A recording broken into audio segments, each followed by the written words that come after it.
बातें अमन चैन की अब आवाम तक पहुंचने दो, नफ़रत की इस सियासत को हिंदू मुसलमान तक ना पहुंचने दो।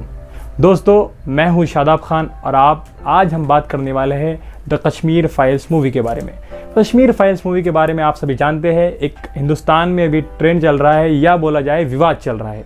कश्मीरी फाइल के बारे में पूरे हिंदुस्तान में दो ग्रुप में लोग अलग अलग बट गए हैं। कुछ लोगों का मानना है कि ये मूवी रियलिटी और सच्चाई बताएगी, लेकिन वहीं कुछ लोगों का मानना है कि इसमें सच्चाई कोसों दूर तक नहीं है। तो इस मूवी को बनाया है विवेक अग्निहोत्री ने और इस मूवी में शामिल है अनुपम खेर और मिथुन चक्रवर्ती और अन्य बहुत सारे किरदार और एक्टर इसमें मौजूद है जिन्होंने अपनी एक्टिंग को इसमें बताया है।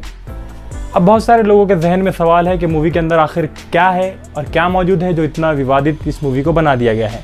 जैसे कि बहुत सारे लोग इस मूवी को देख चुके होंगे लेकिन उनको पता है इसके अंदर क्या मौजूद है, लेकिन बहुत सारे लोग अब हिंदुस्तान में मौजूद हैं जिन्होंने इस मूवी को अभी तक देखा नहीं है।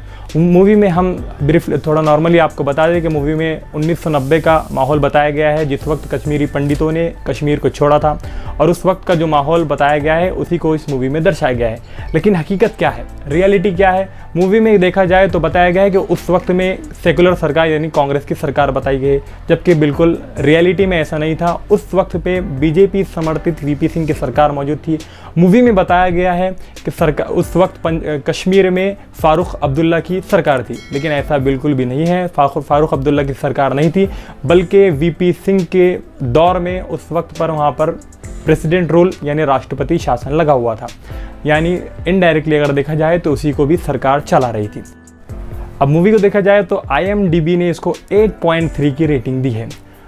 अब बात करते हैं अपनी बात ऐसी है कि जो मूवी के बारे में दर्शाया गया है और बताया गया है, सीधे तौर पर अगर देखा जाए तो ये एक बीजेपी समर्थित मूवी है जिसको विवेक अग्निहोत्री ने शूट किया है।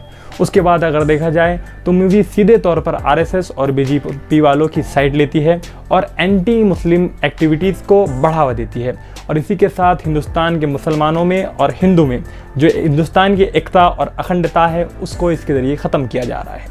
इसका हम सबको सोचना चाहिए और अपने अपने तौर पर निर्णय लेना चाहिए कि ये मूवी कितनी प्रतिशत रियलिटी पर उतरती है और नहीं उतरती है। इस सब का निर्णय हमको खुद अपने तौर पर लेना चाहिए।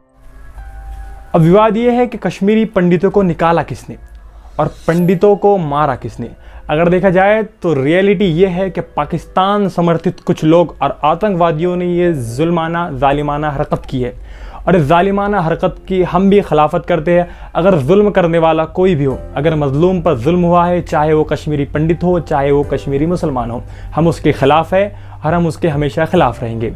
और दोस्तों, अगर देखा जाए तो कश्मीरी पंडितों के साथ साथ उस वक्त में मुसलमानों पर भी बहुत जुल्म हुआ था, जिसको फिल्म में दर्शाया नहीं गया है, जबकि फिल्म में बताया गया है कि जो कश्मीरी पंडित के नेबर है और तमाम मुसलमान हैं उन्होंने भी कश्मीरी पंडितों के साथ जुल्माना और जालिमाना हरकत की थी, जबकि रियलिटी से बहुत दूर है।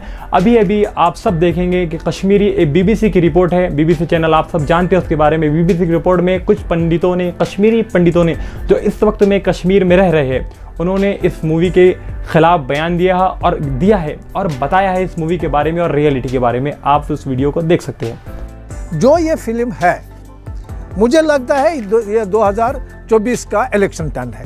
ये जाएंगे दुनिया भर में कहेंगे देखिए कश्मीरी पंडितों के साथ जुल्म हुआ है, पाकिस्तान ने हमें उजाड़ा, पाकिस्तान ने मिलिटेंसी की, उस वक्त आम मुसलमान उसमें नहीं था, मुसलमानों को भी मारा गया। कश्मीर छोड़कर कश्मीरी पंडित को बाहर निकाला गया था, जिसमें उस वक्त के वहाँ पर जो गवर्नर थे, जो राष्ट्रपति शासन लगा हुआ था, प्रेसिडेंट रूल लगा हुआ था, उस वक्त में वहाँ के गवर्नर ने भी कश्मीरी पंडितों से अपील की थी कि आप कश्मीर छोड़कर जाइए, लेकिन ये फिल्म में दर्शाया नहीं गया है।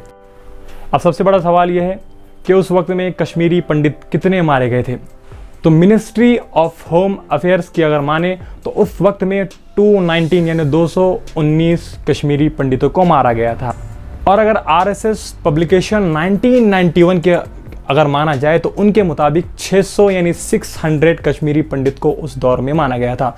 उसी के साथ साथ कश्मीरी पंडित संघर्ष समिति की अगर माने तो 660 कश्मीरी पंडितों को उस वक्त माना गया था। और अगर विवेक अग्निहोत्री की बात करें और अगर इस मूवी के बारे में बात करें तो इन्होंने तो हद ही पार कर दी है। इनके मुताबिक 4000 से ज़्यादा या 4000 कश्मीरी पंडितों को उस दौर में माना गया है। और जो एक तरफा कार्रवाई है मुसलमानों का, इसमें कहीं भी